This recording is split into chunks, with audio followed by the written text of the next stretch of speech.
E aí, continuando.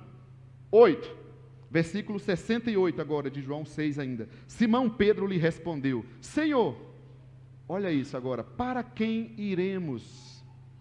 Tu tens as palavras de vida eterna. 69, nós cremos e sabemos que és o Santo de Deus. Aí o Pedro, Pedrão, dá aquela resposta pelo Espírito Santo de Deus, Para quem iremos? O próprio Jesus disse: você não quer me deixar não, gente? Me deixa. Ele diz: para onde a gente vai, Senhor? Só tu tens palavras de vida eterna. E ele diz: nós cremos e sabemos que és o Santo de Deus. Cremos e sabemos que és o Santo de Deus. A aplicação que eu deixo é: o discípulo é movido por convicção. Convicção. Isso aqui é interno. Se o Espírito Santo nos convenceu de quem é Jesus Cristo, ninguém arranca isso de nós. Se o Espírito Santo nos convenceu de quem é Jesus Cristo, nenhuma luta arranca isso de nós. Se o Espírito Santo nos convenceu de quem é Jesus Cristo, nenhuma enfermidade, nenhum problema, nenhuma perda arranca isso de nós. Porque isso é convicção. Isso é interno.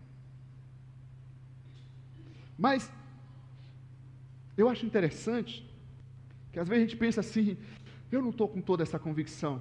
Os discípulos também não. No versículo 60, eles disseram: dura é essa palavra. Entende? Eles olharam para Jesus: Senhor, dura é essa palavra. Mais ou menos o que eles querem dizer aqui? A vontade deles ali: Senhor, não dá. Eu acho que a gente confundiu, o Senhor não é o que a gente pensava.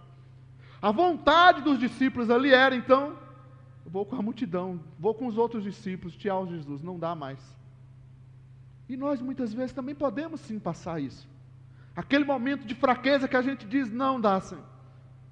É tanto escândalo, tanta coisa, tanta afronta, tanta perseguição, enfim, que tem hora que a gente desacredita. Como a gente cantou aqui, acredito. Tem hora que a gente desacredita no Senhor Todo-Poderoso, mesmo acreditando. Tem hora que dá vontade de fugir de tudo que se chama igreja e irmãos, diante de tanta asneira, diante de tanto absurdo, de desumanidade, falta de amor a Cristo, que a gente vê no meio dos cristãos. Sim ou não? Acontece ou não acontece? Mas sabe por quê que eu continuo acreditando em Cristo, na sua igreja? Porque como Pedro disse: tu tens as palavras de vida eterna. Eu tento olhar ao lado, eu já tentei procurar em todos os outros lugares, não há, Senhor. Não é que, eu tenho medo disso, daquilo. Não, eu não tenho para onde ir. Eu não me vejo longe do Senhor, longe da sua presença. Eu não consigo ficar sem o teu amor.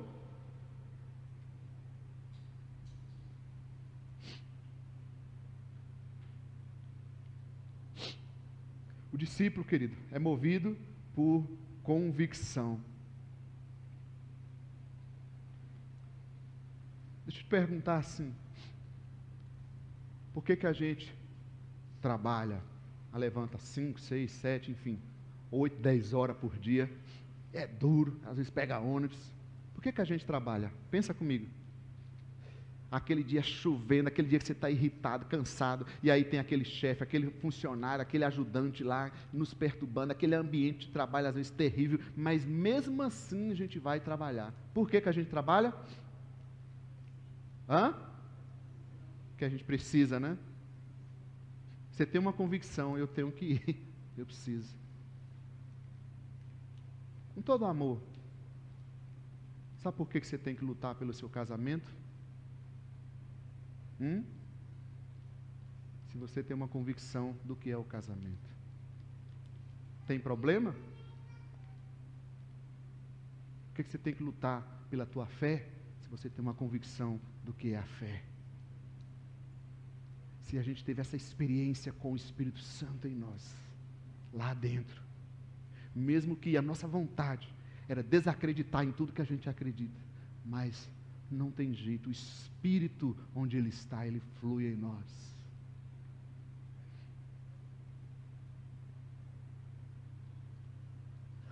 Você é um discípulo de Cristo, reveja tuas convicções, querido. A gente tem que parar e refletir. A ceia é isso, é um memorial, é da gente refletir, peraí, mas o que eu sou, o que eu acredito afinal?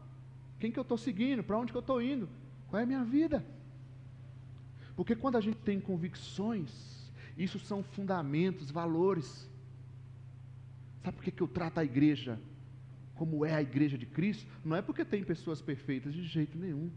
É porque cada pessoa que o Senhor traz, que o Senhor coloca aqui, foi Ele próprio, o Senhor Todo-Poderoso, que morreu e salvou essa pessoa, que muitas vezes é uma pessoinha complicada, assim como eu também. Mas sabe o que é a igreja? É o corpo do Senhor Jesus Cristo. Quem sou eu para fazer alguma coisa contra a igreja do Senhor Jesus Cristo? A gente precisa ter convicções. E isso é o Espírito de Deus que nos dá. Isso vai nos fazer enfrentar a vida de formas diferentes. Assim como a gente sabe que a gente precisa trabalhar, a gente sabe que não tem para onde ir sem Jesus. Ele é a vida. Sem Ele eu estou morto. Ele é paz. Sem Ele eu não tenho paz. Vamos continuar. Por último então, versículo 70. Diz assim: então Jesus respondeu: não fui eu que os escolhi, os 12, todavia um de vocês é um diabo. A palavra diabo aqui, um traidor. No versículo 64 ele já tinha dito que alguns de vocês não creem. E de quem ele está falando aqui? Está falando de Judas, um discípulo público, mas internamente não era. E aí o discípulo, mais uma aplicação, o discípulo não é de aparência, é de coração.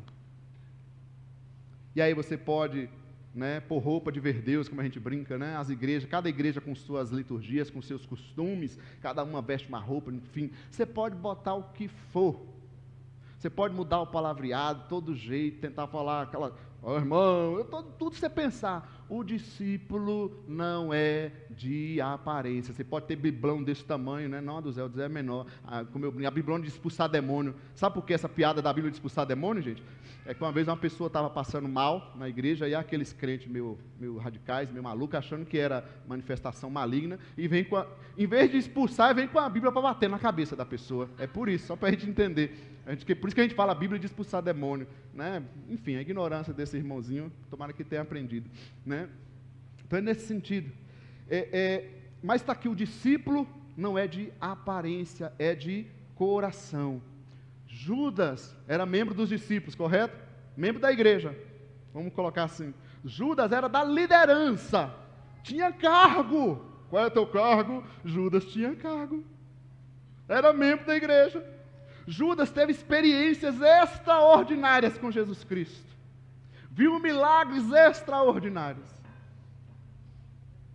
Mas o discípulo não é de aparência, é de coração.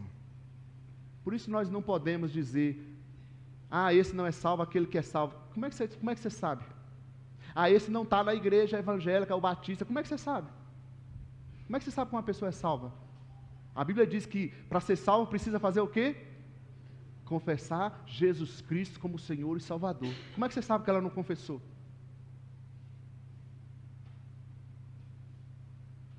O discípulo não é de aparência, é de coração. Que a gente possa cear nessa noite, refletindo nessa palavra. Eu creio que ficou claro, amém, gente? Eu espero que o Espírito Santo, pela sua misericórdia e graça,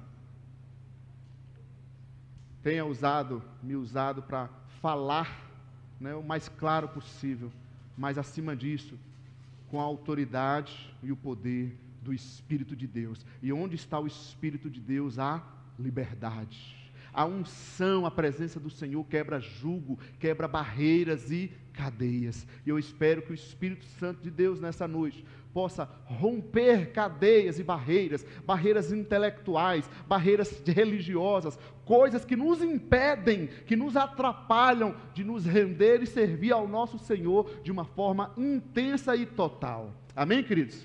Então nós vamos cear nessa noite.